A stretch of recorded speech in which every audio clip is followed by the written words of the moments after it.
ఒక నాణానికి రెండు వైపులు ఒకే విధంగా ఎలాగైతే ఉండవో, అలాగే ఈ సమాజంలో ఏ ఇద్దరి జీవితాలు ఒకేలా ఉండవు. అదేవిధంగా గంగవరంలో చిన్నప్పటి నుండి ఒకే స్కూల్లో ఒకే క్లాస్లో చదువుకున్న విజయ్, అజయ్ అనే యువకులు పక్కపక్క ఇళ్లల్లో ఉండే వాళ్ళ బ్రతుకులు కూడా ఒకేలా లేవు. నిజానికి విజయ్, అజయ్ ఇద్దరివి ఒకే ఆర్థిక స్థితి కలిగిన కుటుంబాలు. కానీ కాలేజ్ చదివే సమయంలో అజయ్ తమ కాలేజ్లో తమతో చదివే ధనవంతుల బిడ్డ ప్రీతిని ప్రేమించాడు. ఆమె కూడా అజయ్ని ప్రేమించడంతో తన ఇంట్లో వాళ్ళని ఆమె ఒప్పించింది. దాంతో అజయ్ ఒక గొప్పింటికి అల్లుడైపోయాడు. అతని జీవితం మారిపోయింది. కాని విజయ్ మాత్రం ఇప్పటికీ అలానే ఉన్నాడు. ఒకసారి అతని తల్లి విజయ్తో, బాబూ విజయ్, నీకు పెళ్లి వయసు దాటిపోతుంది కదా, అందుకే మన బంధువుల్లో నీకొక పిల్లను చూశానురా, త్వరలో నీకు పెళ్ళి. అమ్మా, ఇప్పుడు నాకు పెళ్ళెందుకు? మన కుటుంబ కష్టాల కారణంగా నేను చదువు మధ్యలోనే మానేయాల్సి వచ్చింది. ఇప్పుడేమో పట్నంలో ఏదో ఒక చిన్న ఉద్యోగం చేసుకుంటూ పీజీ హాస్టల్లో ఉంటూ ఇంతో అంతో సంపాదిస్తున్నాను. ఇలాంటి సమయంలో నాకు పెళ్ళంటే... చూడు బాబు, మన స్థితి ఇవాళ కొత్త కాదు. మనలాంటి వాళ్ళం జీవితాలు మారాకే పెళ్లిళ్ళు చేసుకుంటామంటే ఈ ప్రపంచంలో పేదవాళ్ళెవ్వరికీ పెళ్లిళ్ళవ్వవు. కాబట్టి బరువు బాధ్యతలు పెరిగితే సంపాదన అదే పెరుగుతుంది. మన జీవితంలోకి కొత్త మనుషులు వస్తూ పోతూ ఉంటేనే మనకున్న అదృష్టాలో దురదృష్టాలో మనల్ని పలకరిస్తూ ఉంటాయి. కాబట్టి ఈ పెళ్లికి అడ్డు చెప్పకు బాబు అని తల్లి చెప్పడంతో ఇక అతనికి ఆమె మాటని తీసిపడేసే అవకాశమే లేకుండా పోయింది. అందుకే తన తల్లి చూసిన పిల్లనే పెళ్లి చేసుకున్నాడు. అలా దీప విజయ్ జీవితంలోకొచ్చింది. ఇంతకాలం పట్నంలో పీజీ హాస్టల్లో ఉన్న అతను ఇప్పుడు విడిగా ఒక ఇల్లు తీసుకోవాల్సి వచ్చింది. అందుకే తన ఆర్థిక స్తోమతకి తగ్గట్టు ఒక చిన్న రేకుల షెడ్ని అద్దెకి తీసుకొని ఉంటున్నాడు. ఒక విచిత్రం ఏంటంటే, విజయ్ ఇల్లుని అద్దెకి తీసుకున్న ఏరియాలో వాళ్ల ఇంటి ముందున్న రోడ్ యువతల చూస్తే మొత్తం చిన్న చిన్న రేకుల షెడ్లు ఉన్న స్లమ్ అయితే, రోడ్డుకి అవతల వైపు చూస్తే కళ్ళు చెదిరిపోయే ఖరీదైన ఫ్లాట్స్ ఉన్న ఏరియా అది. అలా ఆ సిటీలో విజయ్, దీప దంపతులకి కొన్నాళ్లకి ఒక కూతురు పుట్టింది. ఆమెను పెంచటం కష్టమైనా సరే ఆ భార్యాభర్తలిద్దరూ పనులు చేసుకుంటూ మరీ తమ కూతుర్ని పెంచుకుంటున్నారు. ఏమండి, మన పాపకి బట్టలు చిరిగిపోయాయి. ఇప్పుడు దానికి కొత్త బట్టలు కొనాలంటే చాలా ఖర్చు. కాబట్టి మీ ఫ్రెండ్స్ పిల్లలవి ఎవరివైనా పాత బట్టలు, చిరగని బట్టలు ఉంటే అడిగి తీసుకురాకూడదు? ఈ నెలలో పిల్ల పుట్టినరోజు కూడా ఉంది. అవునా? సరే, మా ఫ్రెండ్స్ని అడిగి చూస్తాను. అయినా పాప దాని పుట్టినరోజుకి ఇలా పాత బట్టలు ఇంకా ఎన్ని రోజులు వేస్తాను చెప్పు? మరేం చేస్తామయ్యా, మన బ్రతుకులే అలాంటివి కదా. అంతేలే, ఇప్పటికిలా చేద్దాం. తర్వాత మాత్రం ఒక పని చేద్దాం. ఎలాగో ఈ ఎండాకాలం వెళ్లేలోపు బాగా పాడైపోయిన మన ఇంటి మీద పైకప్పు రిపేర్ చేయించడానికి ఇప్పుడు మనం డబ్బులు కూడబెడుతున్నాం. ఆ ఖర్చు అయిపోయాక ఏమైనా మిగిలితే కనీసం ఒక గౌనైనా కొందాంలే పిల్లకి. మన తలరాత కాకపోతే మనముండే ఈ అద్దె కొంపకి పైకప్పు పాడైతే మనల్నే బాగు చేసుకోమంటాడు మన ఇంటి ఓనరు. కాదు కూడదు అంటే ఇల్లు ఖాళీ చేసి పొమ్మంటాడు. మనకి గతి లేక, మన రాత బాగోక ఈ ఇంట్లో ఉంటున్నాం. ఏం చేస్తాం, కర్మ.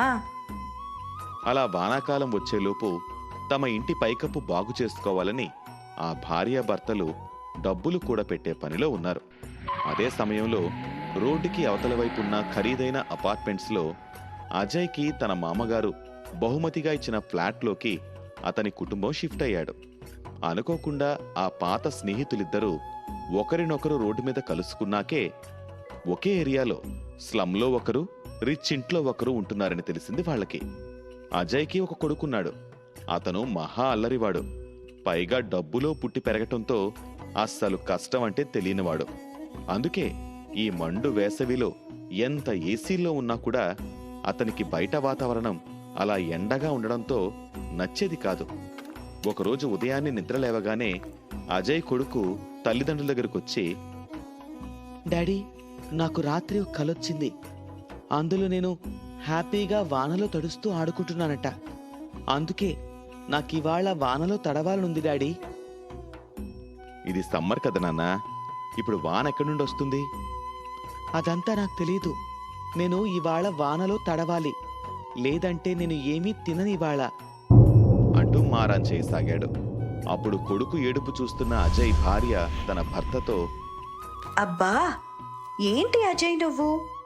వాడు అడిగింది ఎంత చిన్న విషయం, అలాంటిది వాడి సరదా తీర్చడం మానేసి పొద్దున్నే వాడిని అలా ఏడిపిస్తావెందుకు? ఒక 2 నీళ్ల ట్యాంకర్లు బుక్ చేయి. సినిమాల్లో లాగా ఆర్టిఫిషియల్ రెయిన్ ఏర్పాటు చేయి. నీ సరదా తీరాక వాడే ఊరుకుంటాడు అంటూ కొడుక్కి నచ్చజెప్పడం మానేసి డబ్బున్న అహంకారంతో కొడుకు కోరినట్టే చేయమని భర్తతో చెప్పింది.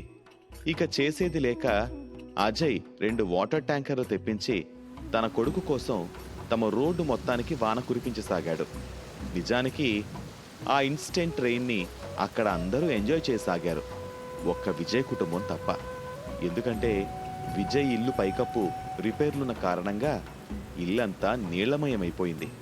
అప్పుడు విజయ్ భార్య, ఏవయ్యా, ఆ అజయ్ నీ ఫ్రెండ్ అన్నావు కదా, నువ్వన్నా తనకి చెప్పకూడదా?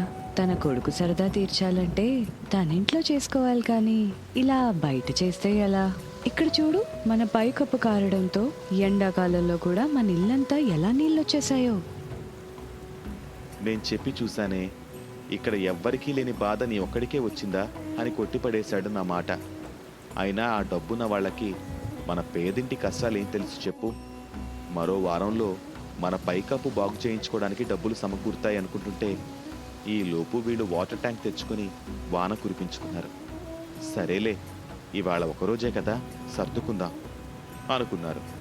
అలా కుర్రాడి ముచ్చట తీరడానికి 3 రోజుల పాటు ట్యాంకర్ల మీద ట్యాంకర్లు తెప్పించి వాన కురిపిస్తుంటే ఆ పిల్లాడు ఆ వానలో తడుస్తూ చాలా సంతోషిస్తున్నాడు. కానీ విజయ్ కుటుంబం మాత్రం ఆ వాన కాని వాన వల్ల ఇల్లంతా చెరువులా మారిపోయి ఇంట్లో ఉన్న తడిచిపోతూ చాలా ఇబ్బంది పడుతున్నారు. చివరకు 4వ రోజు వచ్చేసరికి అజయ్ కొడుక్కి వాన సరదా తీరిపోయింది. ఆ ఏరియాలో వాటర్ ట్యాంక్లో వాన ఆగిపోయింది. అది చూసి విజయ్ దంపతులు ఊపిరి పీల్చుకున్నారు. కానీ పేదవాణ్ణి ఆ దేవుడు కూడా ప్రశాంతంగా ఉంచడు కదా. అనుకోకుండా ఆ ఏడాది మే నెల మధ్యలోనే వానలొచ్చి పడ్డాయి. ఆ అకాల వర్షాలు మొదలవడంతో విజయ్కి ఇల్లంతా కారిపోతూ అసలైన వానాకాలం కష్టాలు మొదలయ్యాయి. నిన్నటి వరకు అజయ్ కొడుకు రప్పించుకున్న వాటర్ ట్యాంకర్ వానకే వాళ్ళు ఇబ్బంది పడితే ఇప్పుడు నిజంగా వరుణదేవుడి వల్ల వచ్చిన అకాల వర్షాల వల్ల విజయ్ ఇంటి పైకప్పు నుండి నీరు కారిపోతూ చాలా తిప్పలు మొదలయ్యాయి వాళ్ళకి. దేవుడా, ఎందుకయ్యా నీకు మా పేదవాళ్ళంటే ఇంత పగ? నిన్నటి వరకు కడుపు నిండిన ఆ అజయ్ కొడుకు ట్యాంకర్లతో వాన కురిపించుకొని మమ్మల్ని ఇబ్బంది పెట్టాడు. ఇప్పుడు నువ్వు ఎండాకాలం మధ్యలో ఇలా అకాల వర్షాలిచ్చి మా ఇంటి పైకప్పు బాగు చేసుకునే అవకాశం కూడా ఇవ్వవా మాకు అని బాధపడ్డాడు. అలా దాదాపు వారం రోజుల పాటు ఇంట్లో కారుతున్న వానలో తడవటం వల్ల విజయ్ కూతురికి జలుబు, జ్వరం వచ్చాయి. ఇంటి పైకప్పు బాగు చేసుకోవడం కోసం వాళ్ళు కూడబెట్టిన కష్టమంతా ఆ పిల్ల వైద్యానికి ఖర్చు కావడంతో ఆ పేద కుటుంబం వానాకాలం కష్టాలు దాటడానికి పెద్ద పెద్ద మైకా కవర్లు, ఫ్లెక్సీలు తెచ్చుకొని ఆ వాన నీరు ఇల్లంతా కురవకుండా వాటిని కట్టుకొని ఏదోలాగా వానాకాలం కష్టాలను తప్పించుకునే ప్రయత్నం చేశారు. వెంకటాపురం అనే ఊరిలో గంగాధర్, రాధమ్మ అనే 2 దంపతులు నివసిస్తూ ఉన్నారు. వారికి వేణు, సునీల్ అనే 2 కొడుకులు ఉన్నారు. గంగాధర్ కుటుంబం చాలా పేదరికంలో బతుకుతూ ఉన్నారు. ఏమండి, మన వేణుకి చేద్దామండి, సంబంధాలు కూడా అడుగుతూ ఉన్నారు చాలా మంది అని చెప్పింది రాధమ్మ. రాధమ్మ ఎప్పుడు చూసినా పిల్లలకి పెళ్లి చేయాలి అనే మాట్లాడుతూ ఉంటుంది. ఏంటే, ఇప్పుడు పెళ్లి చేయాలంటే ఎంత ఖర్చు అవుతుందో తెలుసా? ఎప్పుడు చూసినా పెళ్లి పెళ్లి అని ఒకటే గొడవ. మనం చేసేదేమన్నా ఆడపిల్ల పెళ్ళా? ఖర్చు ఖర్చు అంటారేమన్నా అంటే మీరేం చేస్తారో ఏమో నాకు తెలియదు, కానీ ఈ ఉగాదిలోపు పెద్దోడి పెళ్లి చెయ్యాలంతే. అని ఖరాఖండిగా చెప్పింది రాధమ్మ. ఇక చేసేదేం లేక గంగాధర్ వేణుకి సంబంధాలు చూడటం మొదలుపెట్టాడు. ఎన్ని సంబంధాలొచ్చినా కూడా గంగాధర్ పేదరికాన్ని చూసి వచ్చిన సంబంధాలన్నీ వెనక్కి వెళ్ళిపోయేవి. చివరికి దివ్య అనే అమ్మాయి వేణుని చేసుకోవడానికి ఒప్పుకుంది. కానీ దివ్య చాలా నలుపు రంగులో ఉంటుంది. కానీ దివ్య ముఖంలో లక్ష్మీ కళ ఉట్టిపడేలా ఉంటుంది. ఏమండి, అమ్మాయిని చూసారా ఎంత నలుపుగా ఉందో? మనవాణ్ణి చూడండి, చందమామలా ఉంటాడు. మనం ఇంకో సంబంధం వెతుక్కుందామండి అని చెప్పింది రాధమ్మ. అప్పుడు గంగాధర్, ఏంటి ఇన్ని సంబంధాలు చూసినా కూడా నీకు అర్థం కాలేదా? మనం ఇలా అది ఇది అంటూ వంకలు పెడితే వాడికి 60 ఏళ్ళొచ్చినా పెళ్లి చేయలేం. వేణు, నీకు అమ్మాయి నచ్చిందా అని వేణుని అడిగాడు గంగాధర్. నాకు అమ్మాయి నచ్చింది నాన్న అని చెప్పాడు వేణు. దాంతో అక్కడే ఇద్దరికీ ఉంగరాలు మార్పించి కొద్ది రోజుల్లోనే వేణు దివ్యలకు పెళ్లి చేశారు. దివ్య చాలా మంచి అమ్మాయే కాకుండా చాలా తెలివైన అమ్మాయి. వేణు ఒక చిన్న హోటల్లో పనిచేస్తూ ఉండేవాడు. వేణు వంటల వల్లే ఆ హోటల్ బాగా నడుస్తూ ఉండేది. అది గమనించిన దివ్య ఒకరోజు వేణుతో, ఏమండి, మీరు ఇంత బాగా వంట చేస్తున్నారు కదా, మీరే ఒక హోటల్ పెడితే ఎలా ఉంటుంది అని అడిగింది. అప్పుడు వేణు, ఏంటి హోటలా? దానికి చాలా ఖర్చు అవుతుంది తెలుసా? అసలే ఇంట్లో అందరూ కష్టపడితే గాని ఇల్లు గడవడం లేదు అని చెబుతూ ఉన్నాడు వేణు. అప్పుడు మధ్యలో దివ్య కలుగజేసుకుని, అబ్బా, ఇవి ఎప్పుడు ఉంటూనే ఉంటాయి. ఒక్కసారి ధైర్యం చేసి చూస్తేనే కదా. డబ్బంటారా? ఇదిగో పెళ్లికి మా వాళ్ళు పెట్టిన నగలున్నాయి కదా, వాటిని తాకట్టు పెట్టి ఆ వచ్చిన డబ్బులతో హోటల్ పెడదాం అని చెప్పి వేణుని ఒప్పించింది. అలా దివ్య నగలు తాకట్టు పెట్టే దివ్య చేతుల మీదుగా హోటల్ ఓపెన్ చేశారు. 1 నెలలో ఆ చిన్న హోటల్ కాస్త చాలా పెద్ద హోటల్గా మారిపోయింది. దివ్య ఏది పట్టుకుంటే అది బంగారంలా మారడం మొదలయ్యింది. కొన్ని నెలల్లోనే వారు మంచి ధనవంతుల్లా మారిపోయారు. అది చూసి రాధమ్మతో చుట్టుపక్కల వాళ్ళు, అమ్మో రాధమ్మ, మీ కోడలు ఏమో అనుకున్నాం కానీ ఆవిడ మీ ఇంట్లో అడుగు పెట్టగానే లక్ష్మీదేవి మీ ఇంట్లో వర్షంలా కురుస్తూ ఉంది కదా, మీ దశే మారిపోయింది అంటూ దివ్య చెయ్యిని గోల్డెన్ చెయ్యిలా భావిస్తూ ఉండేవారు. అలా ఉండగా రాధమ్మ ఒకరోజు గంగాధర్ దగ్గరికి వెళ్ళి, యావండి, ఇక ఉన్న ఒక్క చిన్నోడికి కూడా పెళ్లి చేసేస్తే హాయిగా మనం కృష్ణారామ అనుకుంటూ బతికేయచ్చు అని చెప్పింది. అప్పుడు గంగాధర్, అదే ఇన్ని రోజులైనా ఇంకా వాడి పెళ్లి సంగతి ఎందుకు ఎత్తట్లేదా అని అనుకున్నా. నువ్వు గట్టిగా ఫిక్స్ అయ్యావు కదా, చూడు పెళ్లి సంబంధం అని లేచి వెళ్ళిపోయాడు గంగాధర్. రాధమ్మ ఇక చాలా సంతోషంగా తనకు తెలిసిన వారందరికీ తన చిన్న కొడుక్కి మంచి అమ్మాయిని చూడండి అని చెబుతూ ఉంది. అలా కొన్ని సంబంధాలు చూసిన తరువాత గంగాధర్ ఆస్తిపాస్తులు చూసి ఒక గొప్పింటి నుండి సంబంధం వచ్చింది. అమ్మాయి చూడటానికి చాలా తెలుపు రంగులో సినిమా హీరోయిన్లా ఉంది.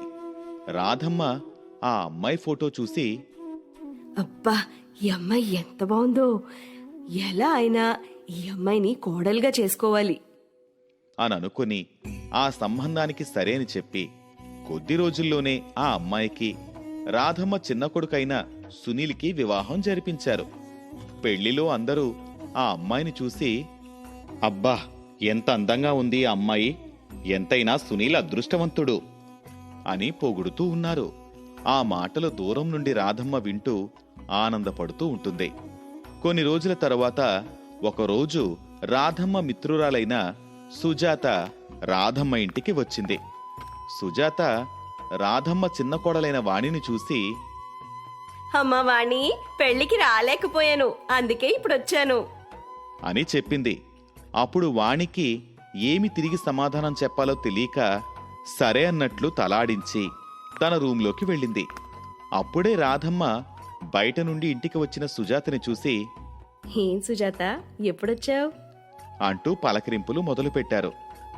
వాణి ఎంత బాగుందో, మంచి తెల్లగా ఉన్న అమ్మాయినే పట్టేవే అంటూ వాణి రంగు గురించి గొప్పగా చెబుతూ ఉంది సుజాత. ఆ మాటలకి రాధమ్మ మురిసిపోతుంది. వారు అలా మాట్లాడుకుంటూ ఉండగా దివ్య కిచెన్లో టీ చేసి తీసుకొచ్చి సుజాతకి రాధమ్మకి ఇచ్చి సుజాతని పలకరించి వెళ్ళిపోయింది. నీ చిన్న కోడలు చందమామ అయితే నీ పెద్ద కోడలు అందులో ఉన్న మచ్చలా ఉందే. ఎందుకే పెద్దవాడికి ఇలాంటి అమ్మాయిని చూస్ చేసావు? వాడికి ఎంత అందమైన అమ్మాయిని తెచ్చేదాన్ని నేను. నువ్వు తొందరపడ్డావే అంటూ దివ్య నలుపు రంగుని వెటకారం చేసి మాట్లాడింది సుజాత. ఇదంతా కిచెన్లో ఉన్న దివ్య వింటూ ఉంది. వాణి మాత్రం అందరూ తన అందం గురించి పొగుడుతూ ఉండడంతో తన ముఖాన్ని కాపాడుకోవడానికి ఏవేవో క్రీమ్స్ అన్నీ వాడుతూ ఏ పని చేయకుండా ఉంటుంది. అలా వచ్చిన ప్రతివారు వాణిని పొగుడుతూ దివ్య రంగుని తప్పుగా మాట్లాడుతూ ఉండడం వల్ల రాధమ్మకి చిన్న చిన్నగా దివ్య అంటే చిరాకు రావడం మొదలైంది. ఒకరోజు రాధమ్మ ఇంటికి దూరపు చుట్టం రాగా రాధమ్మ దివ్య దగ్గరికి వెళ్ళి, ఇదిగో చూడు, నువ్విప్పుడు బయటకొచ్చి వారి ముందు నా పరువు తీయకు. నిన్ను చూస్తే వాళ్ళు నా ఇంట్లో పని మనిషి అనుకుంటారేమో అని చెప్పి వెళ్ళిపోయింది రాధమ్మ. ఆ మాటలకు దివ్య తన గదిలోకి వెళ్లి తలుపు వేసుకుని చాలా బాధపడింది. వాణిని మాత్రం ఇంటికొచ్చిన అందరికీ పరిచయం చేస్తూ ఉంది. ఇది చూసి చూసి దివ్యకి చాలా కోపం వచ్చింది. ఒకరోజు వేణు ఇంటికి రాగానే, ఏవండి, నేను ఇంట్లో ఒక్క నిమిషం కూడా ఉండలేను. ఇన్ని రోజులు అవమానపడింది చాలు. మనం బయటకు వెళ్ళిపోయి బ్రతుకుదాం అని చెప్పింది. అప్పుడు వేణు కూడా ఎన్నో రోజులుగా దివ్యపడే వేదన చూసి ఇంట్లో నుండి బయటకు వెళ్ళడానికి ఒప్పుకున్నాడు. అలా ఆ రోజు రాత్రే బట్టలన్నీ సర్దుకుని ఉన్న పళంగా బయటికి వెళ్తూ ఉన్నారు. వారిని చూసి రాధమ్మ కనీసం ఆపడానికి కూడా ప్రయత్నించలేదు. దివ్య వెళ్ళిన కొన్ని రోజులకి ఒకరోజు రాధమ్మకి ఒంట్లో నలతగా అనిపించి, వాణి వాణి అని పిలవగా ఫేస్కి క్రీమ్ పెట్టుకుంటూ వాణి తన గదిలో నుండి బయటకొచ్చి, హా అత్తయ్య, చెప్పండి అని అడిగింది. అప్పుడు వాణి, ఏం లేదమ్మా, ఒంట్లో కాస్త నలతగా ఉంది. కొంచెం బజారుకెళ్ళి కూరగాయలు తీసుకొస్తావా? అత్తయ్య, బయట ఎంత ఎండగా ఉందో తెలుసా? ఆ ఎండకి నా స్కిన్ అంతా ట్యాన్ అయిపోద్ది అత్తయ్య. నేను వెళ్ళను అని చెప్పి మళ్ళీ వెళ్ళి కళ్ళపై 2 సొరకాయ ముక్కలు పెట్టుకుని, అత్తయ్య, చెప్పడం మర్చిపోయాను. వచ్చేటప్పుడు కొన్ని క్యారెట్స్ తీసుకురండి. అవి తింటే ఫేస్ ఇంకా మెరుస్తుంది అని చెప్పింది. రాధమ్మ ముక్కుతూ ములుగుతూ తనే వెళ్ళి కూరగాయలు తెచ్చుకుంది. అలా ఇంట్లో వాణి ఒక్క పని ముట్టుకోకుండా అంతా రాధమ్మతోనే చేయిస్తూ ఉంది వాణి. దివ్య వెళ్ళిపోవడంతో వారు చేస్తున్న బిజినెస్ మొత్తం దెబ్బతింది. దాంతో రాధమ్మకి ఒక ఉపాయం వచ్చింది. వాణిని హోటల్లో పెడితే బావుంటుంది అని అనుకుని అద్దం ముందు తన ముఖం చూసుకుంటూ ఉన్న వాణి దగ్గరకు వెళ్ళి, అమ్మ వాణి, నువ్వు ఏ పని చేయనవసరం లేదు, కానీ నువ్వు రోజు హోటల్లో కూర్చుంటావా అని అడిగింది. అప్పుడు వాణి, అమ్మో, రోజంతా అలా కూర్చుంటే నేను లావైపోతాను. పైగా అక్కడంతా దుమ్ము ధూళి, స్కిన్ అలర్జీస్ వస్తాయి అని చెప్పి అక్కడి నుండి వెళ్ళిపోయింది. అలా వాణి ఏ పని చేయకుండా వచ్చిన డబ్బంతా బ్యూటీ పార్లర్ అని తన ముఖం కోసం ఖర్చు పెడుతూ ఉంది. ఇలా ఉండగా రాధమ్మ ఇల్లు శుభ్రం చేస్తూ కాలు జారి కింద పడింది. అబ్బా వాణి అని పిలవగా వాణి తన గదిలో నుండి బయటకొచ్చింది. వాణి, అబ్బా నా నడుము విరిగిపోయిందే, కాస్త చెయ్యిచ్చి లేపు అని అడిగింది. అత్తయ్య, మీ చేతులు అంత మురికిగా ఉన్నాయి అంటూ వెళ్ళిపోయింది. రాధమ్మనే ఎలాగోలా లేచింది. డాక్టర్ వచ్చి, అమ్మా, నువ్వు ఒక 10 రోజులు ఎక్కడికి కదలకుండా ఉండాలి, ఏ పని చెయ్యకూడదు అని చెప్పి వెళ్ళిపోయాడు. అది విని వాణి తన భర్త అయిన సునీల్ని తన గదిలోకి తీసుకెళ్లి, చావండి, ఇప్పుడు నేను మీ అమ్మకి వండి పెట్టాలా? అది నా వల్ల కాదు. నేను వంట చేస్తే ఆ వేడికి నాకు మొటిమలు వస్తాయి అని చెప్పింది. ఈ మాటలన్నీ రాధమ్మ విని చాలా బాధపడిపోయింది. చివరికి వాణి రాధమ్మను చూసుకోవడానికి ఒక పని మనిషిని ఏర్పాటు చేసింది. అప్పుడు రాధమ్మ, చిచ్చి, దీని ముఖమే తెలుపు, మనసు మొత్తం నలుపు. దీని అందం చూసి నేను మురిసిపోయి బంగారం లాంటి నా పెద్ద కోడల్ని దూరం చేసుకున్నాను. దీనికి నా చెయ్యి తాకితేనే అందం మాసిపోతుందంట. ఇలా మాసిపోయే అందం కన్నా మనల్ని ప్రేమించే మనసే చాలా అందమైనది అని అనుకొని తన పెద్ద కోడలైన దివ్యని తిరిగి ఇంటికి తీసుకురావడం కోసం బయలుదేరింది రాధమ్మ.